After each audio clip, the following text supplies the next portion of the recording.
This one's for Stan. I just wonder, you made a couple additions on the back end in Bowman and Klingberg in the second half of the year. How do you think that's panning out, and did you ever see them playing together? Well, they're playing great, so far so good. I think with our defense in general, the one thing, if you've watched our team this year, is Paul Coffey likes to mix the pairs up. Like we did have a stretch there where we had a lot of consistency, and then once we had a few injuries and we had some new players, there was a lot of changes. So I guess I didn't know that they would end up together, but I think that they've adapted really well. I think they both have some similarities to their game, but they also approach it a little bit differently. But I think fundamentally their strength is they can make plays with the puck to help our forwards out, and that was something that we talked about early in the season. We'd like to try to add a player or two who could, give our forwards a better opportunity to score. Like, we are an offensive team, and I think in transition we're really good. So the more opportunities that you can give those players to get the puck, on their stick when they need it and at the right moment, I think that's important. And also in the offensive zone, they've got the mobility and the patience and the poise to make plays. So they've done a really good job together. And I think even when they've been with other partners, they've found a way to contribute as well. Second row on the right, Nick. Hey, Stan. Jim Nill was GM of the Year each of the past 2 seasons, and he goes out and gets Rantanen, CC, Granlund. Just what do you think of the job he's done, and how does this version of the Stars present a challenge? Yeah, I think Jim's a tremendous general manager. I've known him for a long time, back to when he was in Detroit with my dad, and you knew that one day he would get his chance, and he was very patient, waiting to become a general manager. And now you see the job that he's done here. It's been remarkable, the team that he's built, and he keeps adding new pieces to it. So hats off to him for that. Dallas has been a strong team for a number of years, and I'm not surprised to see them here again. So it's a challenge for sure. They can beat you a few different ways. I think there's not just one way that they succeed, and I think at this time of year you have to have some versatility if you want to be able to win, because each round's a little bit different. I think you try to build off the previous round, but each opponent plays a different way. So I think you have to be able to adapt your game, and I think Dallas has shown that, and it's going to be a challenge. Left side, third row, Derek. Hey, Stan. I just want to circle back to Klingberg. I just want to ask you about your thought process of signing him. Obviously, he hadn't played in a long time. He had hip surgery. Just what was the thought process of going out and getting him? And are you surprised how well he's playing, or is this kind of what you kind of expected out of him here in the playoffs? Well, at the time that we first contacted him, it was probably back in early November. He wasn't close to playing. It was probably going to be January before he was ready. I think the thing that you look at with John was he's a talented player. He's been a really good defenseman for a long time, and then his game was derailed a bit with injuries. So, I think there's certainly a concern when that happens and he missed as much time. Would he be able to get back to it? But fundamentally, like, his talent never changed. It's just, is his body going to be able to respond to it? So, we spent a lot of time analyzing it and talking to different people, talking to him about the procedure he had done. We felt comfortable that he would eventually get back to healthy. And then once he joined us, it was a matter of how long would it take him to get comfortable. And it was tough because he was just getting going, and then we had the break with the Four Nations, and then right when he came back, he got hurt, and he missed a lot of time. So I guess I wasn't surprised that he's been able to play this well. We weren't sure how quickly he would get his game, and I think it took some time. But he was a great player here in Dallas for a long time. So you don't really lose your ability. And a lot of the things that John does well, they're instinctive. They're things that you don't really lose that over time, but you do need your body to be able to, cooperate, to be able to do what you want to do. And I think, he's gotten to that point now, and he's been a nice player for us. Right side, third row, Mark. I got one for both guys. I'll start with Kris. He's looking kind of lonely over there. You guys lost a bunch of speed last summer, right? You lose McLeod, you lose Holloway, you lose Broberg. Was it necessary this season for your GM to find some guys that were faster to increase your speed, and also some guys maybe that could play fast? Like, I know you're not just faster because of foot speed, you're also playing a faster game today than you were 5 months ago. Is that part of the process? Did you have to get faster both ways? There's certain elements of the game that you need to be successful. One is you need to be able to play a physical game. You have to be able to defend and score goals. Another one is, playing fast with some pace. And I think our makeup from last year's team changed a little bit with guys who had all-out speed. They used their legs. I think collectively as a team, we got to, not that we don't have guys that can skate. We do have guys that can go up and down, but probably not as fast or as many as we had last year. But I think ultimately, from a coach's standpoint, what you want to see is your team playing fast, and that's mostly just making fast decisions, reading the play, where to be, and collectively, whether that's offensively or defensively, with that mindset of not sitting back but having the attack, and in the offensive zone, being able to penetrate, getting into the middle of the ice, defensively, collectively, smother another team. So I think as a team, we've done a pretty good job of that, playing with that quickness. And Stan, you take the job and 5 minutes later there's an offer sheet on your table and you're dealing with that right away. Obviously you had an idea in your mind of what the job was going to be this year. Did it get reshaped right from the start for you, and did that maybe just frame your first year with this organization in a little bit different light than you thought it might? Yeah, normally the month of August is really slow. By that point you've signed your players and your arbitrations are done and nothing happens. And then it was early in August when that happened, and we almost went into like trade deadline mode for that week. We were having meetings every day, analyzing different options. So it was a different summer from that perspective.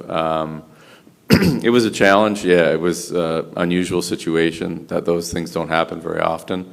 To get two of them like that, it was challenging. But I was really pleased. I got to know my staff really well too. I think they did a great job in that. Like, I was just getting used to the group I was working with, and I got to give the credit to them, to the front office staff and the scouts. They did a great job.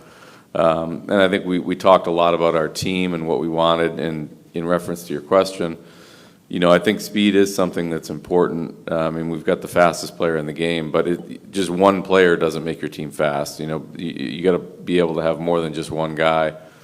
And it's not always just about someone that can be fast in like a timed event. I think it's someone that can process the game quick, like Kris said. So if you can move the puck quickly and you can make fast decisions and you've got enough skill to do that, then your team can play fast. And we have tried to add some guys that are good skaters as well. I think Kapanen gives us that look. He came in November to give us a bit of a different look. And then I think Wallman's a great skater as well. So I think we were aware of the need to have speed, but you don't have to have every player be lightning fast.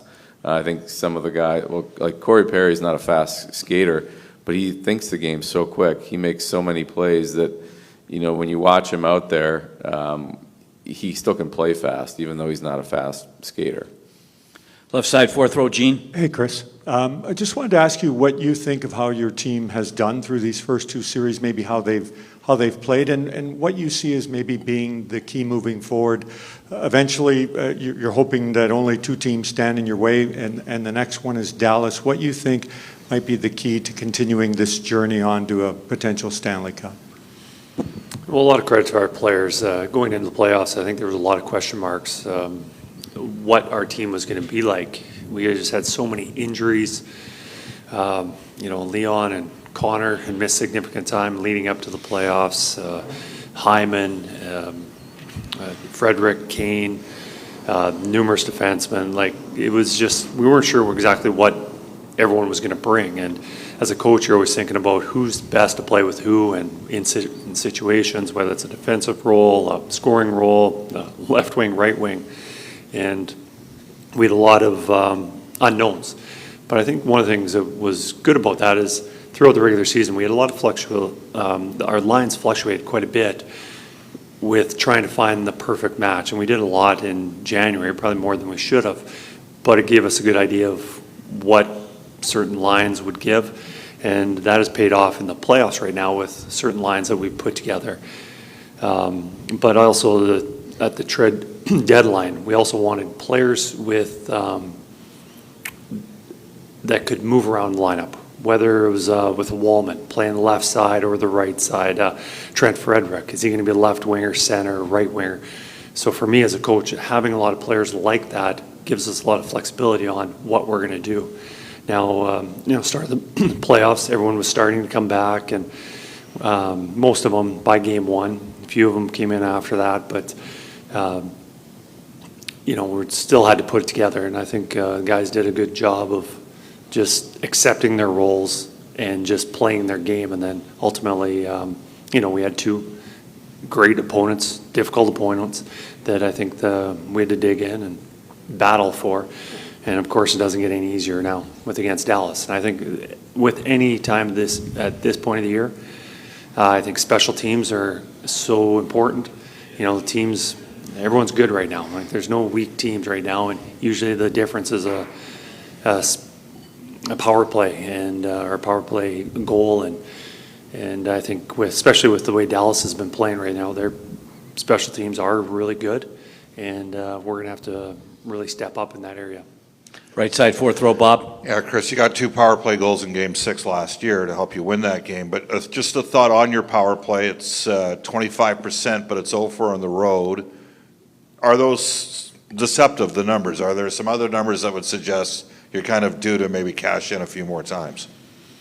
Yeah, power plays, obviously they fluctuate, going up and down. And if you have 100 power play opportunities, you pretty much know exactly how good you are on how well it's going. But if it's just a short period of a few games, and certainly at this time of the year in the power plays, we haven't gotten very many, that, just a couple of, if we can score 1 or 2 more times, whether it's hitting the net or the goalie not making a save or something like that, that percentage really fluctuates. And right now, 25%.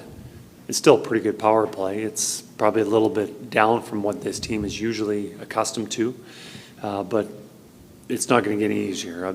Their special teams, their penalty kill doesn't give up very much. Ottinger's been really good in that area, but going forward in this series, if we're going to have success, we got to find ways to score goals.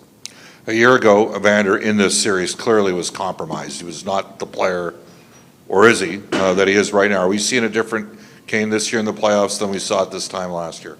Absolutely. Evander's moving so much better. Last year you could tell that it was holding him back, and he was giving everything he could, but, when your body isn't 100%, it's difficult to bring your game, and his game is obviously a lot of physicality, big hits, winning battles, and scoring a lot of goals around the net. And when your body's not 100%, and it's far from being 100%, it's tough to be at your best. And right now, despite missing and not playing a game for 10 months and just coming back and getting up to speed, he's been looking really good. And you saw it right away in the LA series, scoring some goals and factoring in some big plays.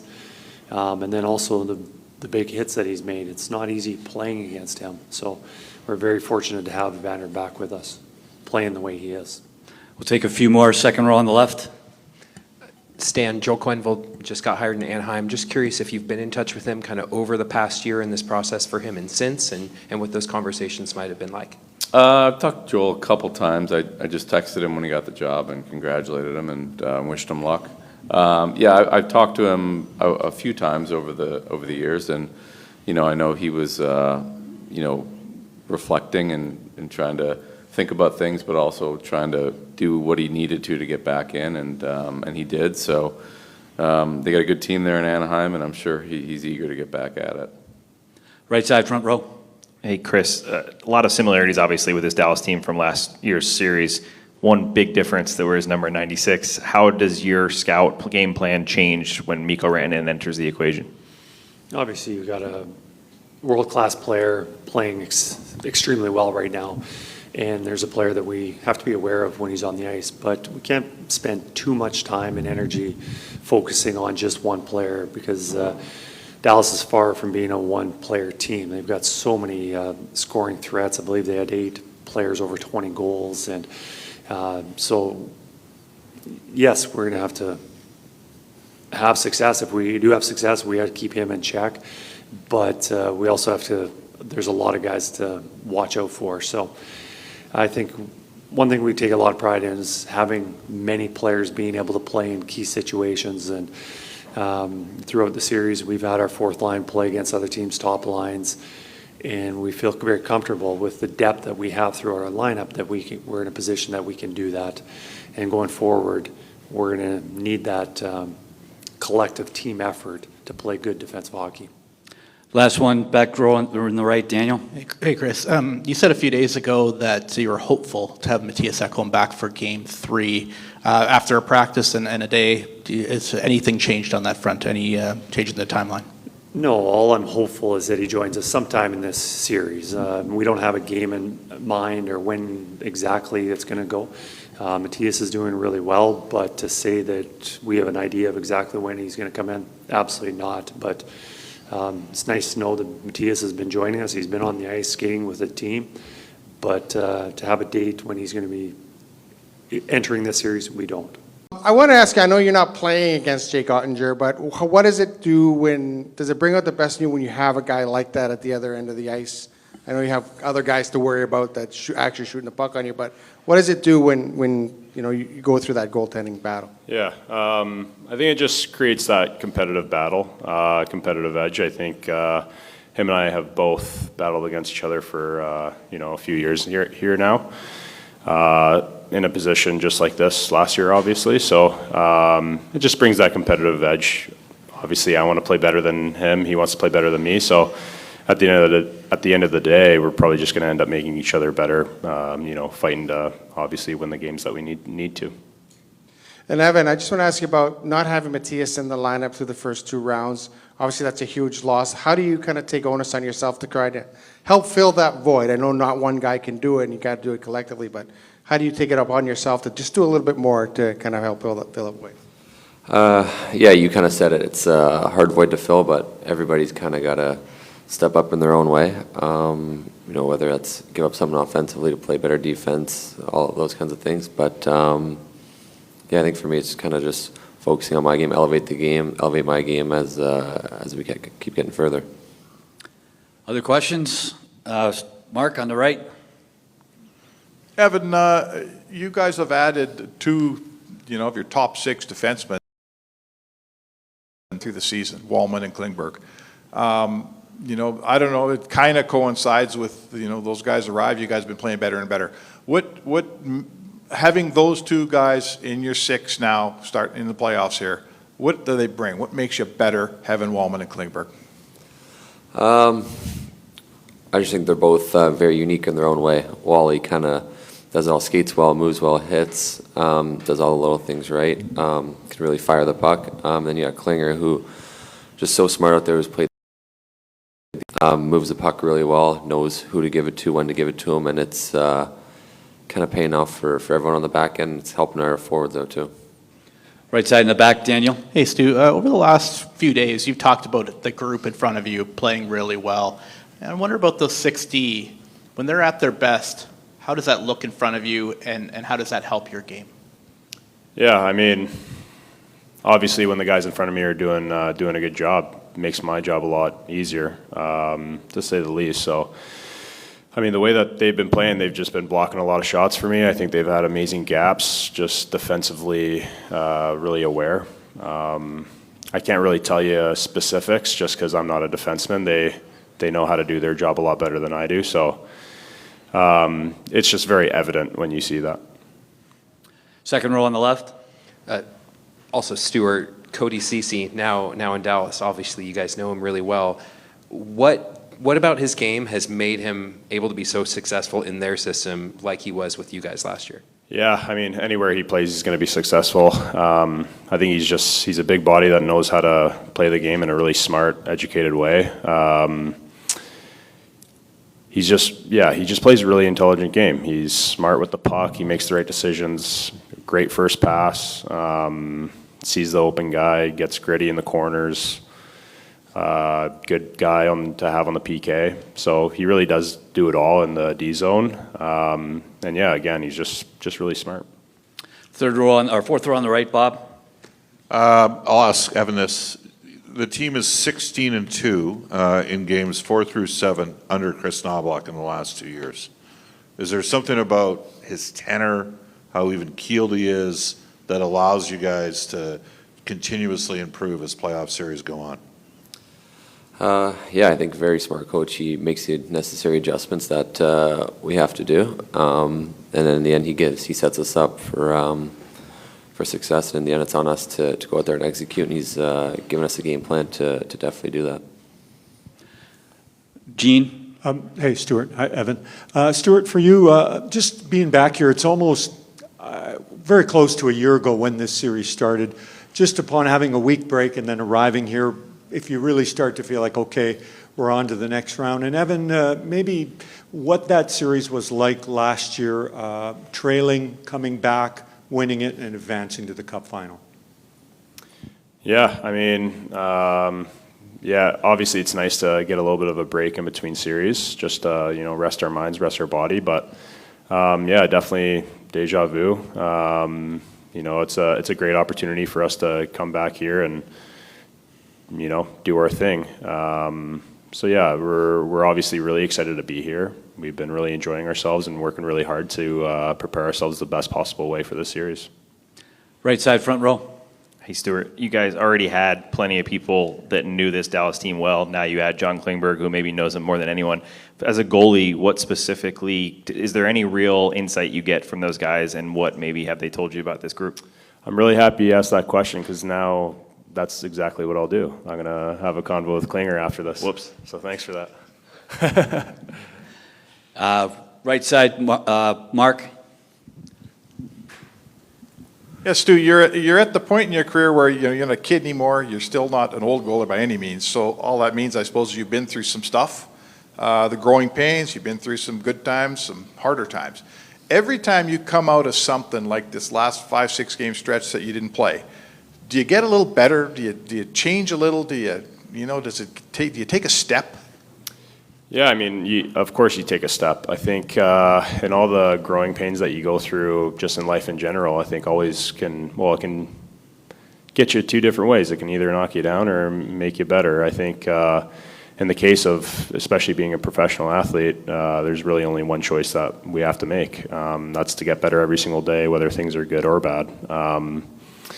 Definitely have taken a step, and I'm going to continue to do that, whether things go great or don't go great. That's my job, to keep growing every single day, be a better teammate in whatever situation that I'm in. So, I think it's, again, coming into this series, it's a great opportunity for me to do that, to grow, get better, and the Stars are going to give me a great opportunity for that.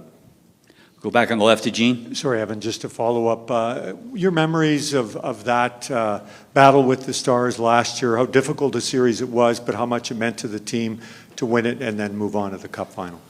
It's definitely a great memory to have. The compete we showed, resilience we showed we don't quit. I think that's really going to help us, grow as a team, helping us this year, moving forward. That there's no quitting us, and I think we've got to bring forward that same effort, because they're going to be hungry to beat us. So we got to match it and ramp it up a little more.